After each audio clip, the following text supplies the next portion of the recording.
अस्सलाम वालेकुम रहमतुल्लाहि वबरकातुहू। नाज़रीन, मैं हकीम कमाल। आज के इस वीडियो के अंदर दरअसल हम लोग एक बहुत ही इंपॉर्टेंट हेल्थ इशू पर बात करने जा रहे हैं, जिसका ताल्लुक़ अमराज़ जल्दिया या इसी तरीके से स्किन डिजीज़ से है।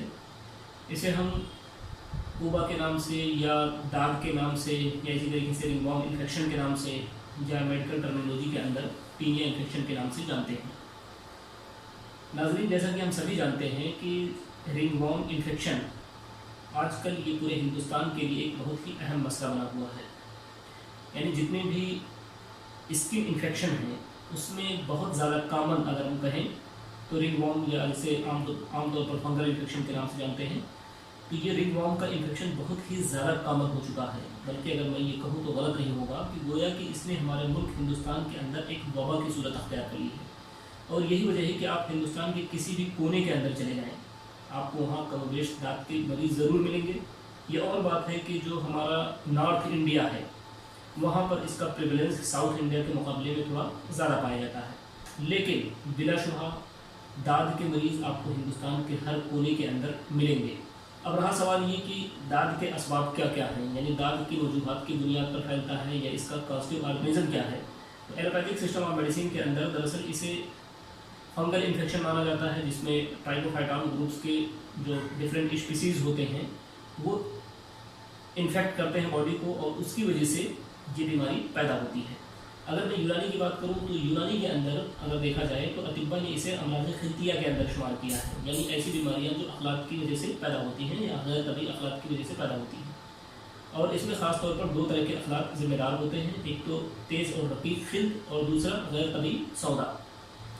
तो इसी वजह से जो इसकी अलामतें होती हैं वो इन्हीं अखलाक पर ही डिपेंड करती हैं। यानी अगर आप इसके अलामतों को देखेंगे तो इसके अंदर बहुत ही टिपिकल साइन एंड सिम्टम पाया जाता है। इसी वजह से कई मरतबा मरीज़ जो होता है वो खुद ब खुद दाद को या रिंगवॉर्म इन्फेक्शन को डायग्नोस कर लेता है, उसकी तशख़ीस बना लेता है।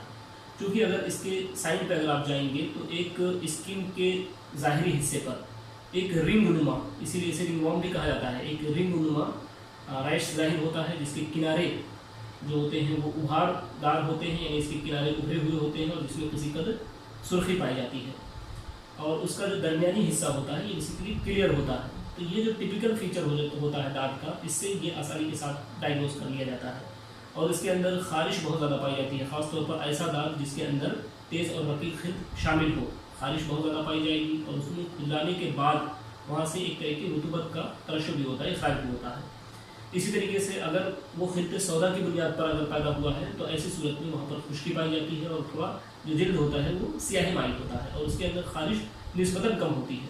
और कभी कभी दाद के कुछ केसेस के अंदर दोनों तरह के अखलाक शामिल होते हैं। तो ऐसी सूरत में जो साइन एंड सिम्टम्स होते हैं वो मिली जुली कैफियत को जाहिर करते हैं, यानी वहाँ पर तेज़ और रकीक खिल्त और सौदा दोनों की जो कैफियतें होती हैं वो जाहिर होती हैं। इसके अलावा जब कई मरतबा मरीज़ जब हमारे क्लिनिक पर आते हैं तो वो क्रोनिक केस में आते हैं, यानी जब वो दाद बहुत पुराना हो चुका होता है और मुख्तलिफ़ किस्म की दवाएँ इस्तेमाल कर चुके होते हैं तो उस वक्त क्लिनिक पर आते हैं। और उसके नतीजे में जो एक क्लिनिकल प्रेजेंटेशन होता है वो थोड़ा सा अलग होता है, यानी वो बिल्कुल इस जो टिपिकल पैटर्न है दाद का उसको फॉलो नहीं करता, बल्कि वहाँ पर दूसरे तरह के क्लिनिकल प्रेजेंटेशन पाए जाते हैं। या हम दूसरी ज़ुबान में ये कह सकते हैं कि जो दाद के मुख्तलिफ स्टेजेस होते हैं वहाँ उस स्टेजेस की वजह से जो क्लिनिकल पैटर्न होता है वो थोड़ा सा मुख्तलिफ होता है, जिसको आप इन तस्वीर की मदद से या इन पिक्चर्स की मदद से बहुत आसानी के साथ समझ सकते हैं। अब रही बात ये कि दाद का इलाज किस तरीके से किया जाए, तो नाज़रीन, दाद का इलाज शुरू करने से पहले आपको दाद के स्टेजेस का समझना बहुत ही ज़्यादा अहम और ज़रूरी है, क्योंकि इसी की बुनियाद पर आप दवाओं का या इंतखाब करेंगे या उसूल इलाज मुतय्यन करेंगे। और साथ ही साथ जो इलाज का दौरानिया होता है, यानी कितने ड्यूरेशन तक यहाँ पर इलाज किया जाना चाहिए, उसका आप फैसला कर सकते हैं उसके स्टेजेस को समझने के बाद ही। तो जो मरीज़ हमारे क्लिनिक पर आते हैं वो 3 स्टेजेस के अंदर मिल सकते हैं, यानी जो दाद होता है उसके 3 स्टेजेस पाए जा सकते हैं। एक तो ये पहला स्टेज जो होता है कि जो दाद का इन्फेक्शन होता है, ये जो अखलाक जो गैर तबई होते हैं इनका असर ये बैरूनी जिल्द तक होता है, यानी जो जिल्द हमारा ज़ाहिरी जिल्द है, जिल्द के बैरूनी हिस्से तक इसका असर होता है, या हमारा इसके जो असरात होते हैं वो सिर्फ जिल्द तक ही महदूद होते हैं। ऐसी सूरत में यानी जहाँ पर इसके असरात सिर्फ जिल्द तक महदूद हों, तो ऐसी सूरत में आम तौर पर लोकल अद्वियात के इस्तेमाल ही काफ़ी होता है। यानी अगर लोकली जो मुनासिब दवाएँ होती हैं, अगर लोकली उनका इस्तेमाल वक्त पर कर लिया जाए तो इनका इस्तेमाल ही काफ़ी होता है। और बसा औक़ात यहाँ पर इंटरनल अद्वियात के लिए इस्तेमाल की ज़रूरत पड़ती है। और आम तौर पर इसका अगर ड्यूरेशन देखेंगे तो 1 से 2 हफ्ते के अंदर ये मर्ज़ ठीक हो जाता है। लेकिन अगर मरीज़ कोई आपके पास आता है और वो दूसरी स्टेज के अंदर होता है, दूसरी स्टेज का मतलब ये होता है कि जो गैर तबी अखलात हैं, जब ये गोश्त के अंदर या अज़लात के अंदर सरायत कर जाए या टिश्यूज़ के अंदर पेनिट्रेट कर जाए, तो ये दाग का दूसरा स्टेज होता है। यहाँ इस स्टेज के अंदर ये समझने की ज़रूरत है कि जब आप इस स्टेज को इलाज करने जा रहे हैं तो यहाँ पर सिर्फ लोकल अद्वियात का इस्तेमाल ही काफ़ी नहीं होता है, बल्कि लोकल अद्वियात के इस्तेमाल के साथ साथ खुर्दनी तौर पर या अंदरूनी तौर पर दवाएं इस्तेमाल करने की ज़रूरत होती है। और साथ ही साथ कई बार यहाँ पर अगर ये मर्ज़ क्रोनिक हो जाता है, मुज़मिन हो जाता है, तो ऐसी सूरत में यहाँ पर कुछ तदाबीर अख्तियार करने की भी ज़रूरत पड़ जाती है। यानी तदाबीर में चाहे वो लीच थेरेपी करने की ज़रूरत पड़ सकती है या इसी तरीके से हिजामा थेरेपी करने की ज़रूरत पड़ सकती है। और यहाँ पर जो इलाज का दौरानिया होता है या इलाज का जो ड्यूरेशन होता है वो निस्बतन ज़्यादा होता है। यानी कम से कम यहाँ पर 1 से 2 महीने या 1.5 से 2 महीने इलाज की ज़रूरत पड़ती है। इसी तरीके से अगर आपके पास कोई मरीज़ आता है और उसका मर्ज़ वो तीसरे स्टेज में है, तीसरे स्टेज में होने का मतलब ये है कि यहाँ पर जो अखलात हैं या जो गैर तबी खिलतें हैं ये खून के अंदर शामिल हो गई हैं, तो ऐसी नतीजे में ये मर्ज़ जो होता है वो जनरलाइज हो जाता है, बॉडी के किसी भी हिस्से पर ज़ाहिर होने लग जाता है। यहाँ पर भी आपको एक्सटर्नल अद्वियात इस्तेमाल करने की ज़रूरत पड़ती है, साथ ही साथ इंटरनल अद्वियात के इस्तेमाल करने की ज़रूरत पड़ती है।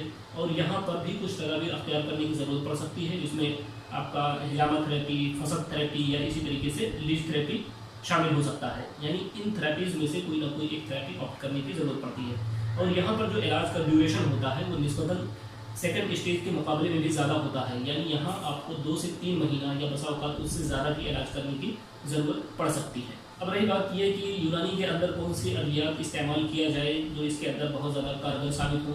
आप अगर यूनानी किताबें उठा करके देखेंगे तो यूनानी में बहुत सारी मुफरद दवाओं का और साथ ही साथ मुरक्कब दवाओं का जिक्र मिलता है, जिनको अगर सही वक्त पर सही खुराक के अंदर और प्रॉपर ड्यूरेशन के अंदर अगर इस्तेमाल किया जाए तो दाग का मुकम्मल तौर पर ख़ात्मा हो सकता है।